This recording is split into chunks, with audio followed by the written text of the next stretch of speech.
as it pertains to this project, Paul Jackson is probably my biggest influence, bass player from the Headhunters. And also Bernard Edwards, the bass player from Chic. Most people know Nile Rodgers. So Bernard Edwards was his producing partner, so they produced Madonna, Duran Duran, a bunch of disco, Donna Summer, Chic, obviously. So he's another big one too. Jaco Pastorius, I think any electric bass player is indebted to him to some degree. And those are the biggest ones that come to mind off top.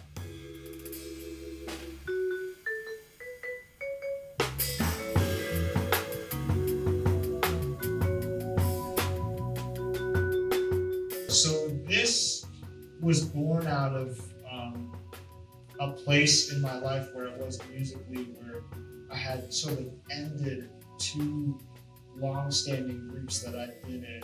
One was called Chief Nasty, and another one was called Human Family. I didn't end them personally, but they just sort of dissolved.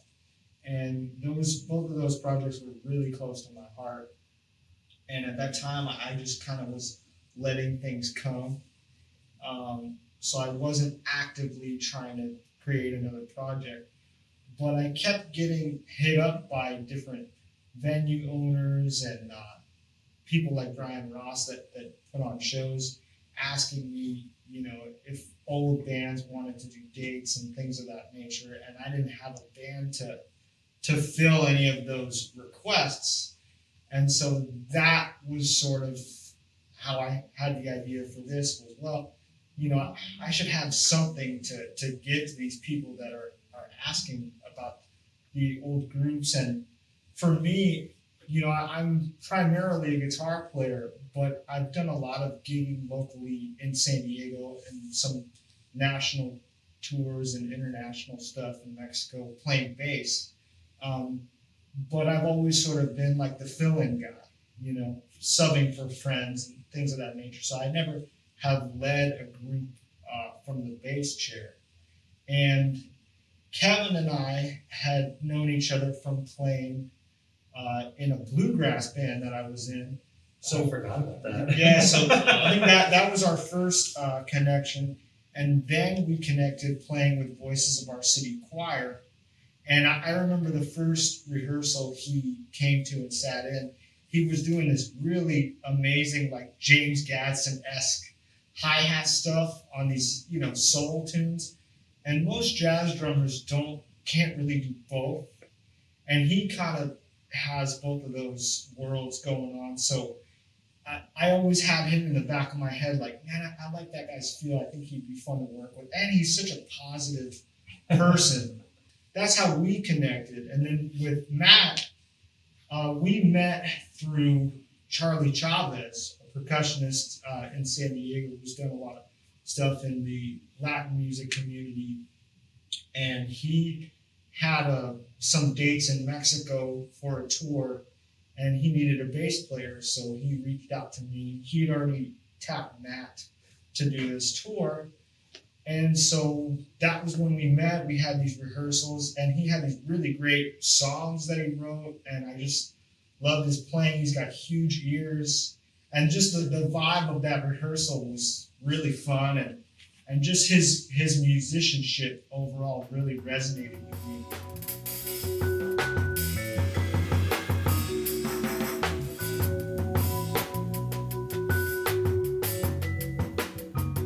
I started playing mallets when I was really young, actually at age 6, 7 in kindergarten. It was always just kind of a hobby for me through high school and then applying to college. I had some friends, close people, family members tell me I should really consider pursuing it more seriously. And I went to college and then eventually added studying music. And that's when I really got serious about jazz vibes in particular. I was at Oberlin Conservatory, which is a beautiful place. Really fosters your growth as a musician. And yeah, I was lucky to go there and just really get a very strong relationship with the vibraphone for 4.5 years of studying there. it's the instrument that everyone loves when they hear it in the context, but no one knows that they want it or need it. I'm always a person that's, as Duke Ellington said, there's good music, there's bad music, but I've always leaned towards good music that is very danceable, and funk is one of the most prominent genres there.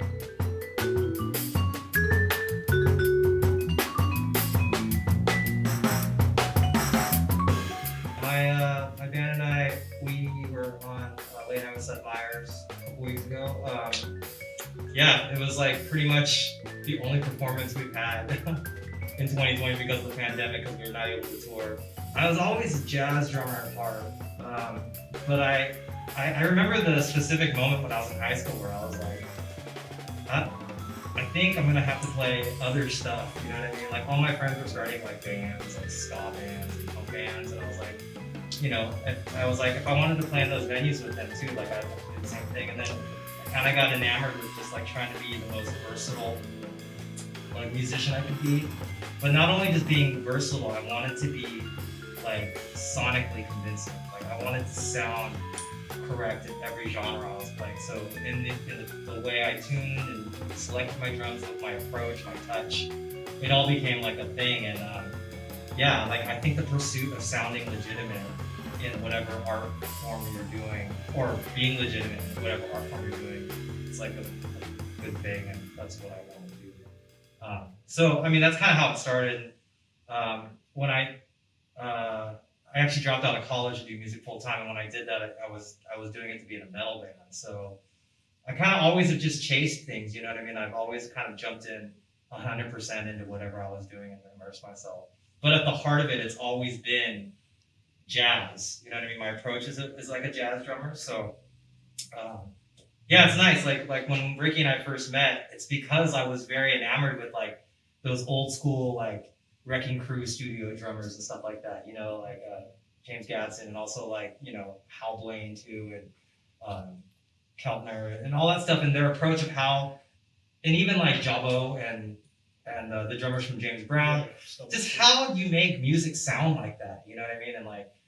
And I remember we talked about just the hi-hat for like a while when we first started hanging out, and I was like, all right, yeah, this guy like understands where like, he's one of those people that I aspire to be like. They understand sound and how to make music sound legitimate and correct, you know what I mean? I love me some hi-hat. Yeah.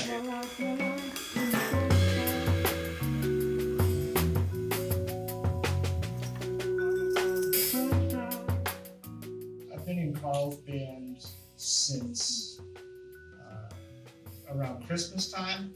Carl Dence's Tiny Universe came out of the Great Boy All-Stars, which in their day, they were kind of groundbreaking for what they were doing, playing kind of soul jazz influenced funk. The Great Boy All-Stars were like the band that made it out of San Diego in the funk world. And funk was what I was really getting into at that age, 20, like 19, 20, starting to go in that direction. So when I moved here, I made like a commitment with myself, or I just told myself, I want to be in Tiny Universe one day. And then, 10 years go by, and I'm doing gigs with my own groups here in San Diego, and doing all other types of genres. And then I got the call for Tiny Universe, and midway through me prepping for my audition, it kind of hit me like, oh shit, I said 10 years ago that this is what I wanted to do, and here I am getting ready to do it. So that's kind of been a cool thing for me to reflect on. Those moments always creep up on you too. If you're focused and just driven towards the right thing, you're suddenly like realizing it's happening, but you're just on to the next moment, That's true. Your goals just like kind of slide by you. You're like, oh, I did achieve that. Like, it's really important to look backwards too, because you got to see like where you came from, and like you have to see your progress. And it's like you also have to enjoy the moments. You know what I mean? Like if you're only looking forward, sometimes you'll forget, and then all of a sudden you just get lost in the ground. Yeah.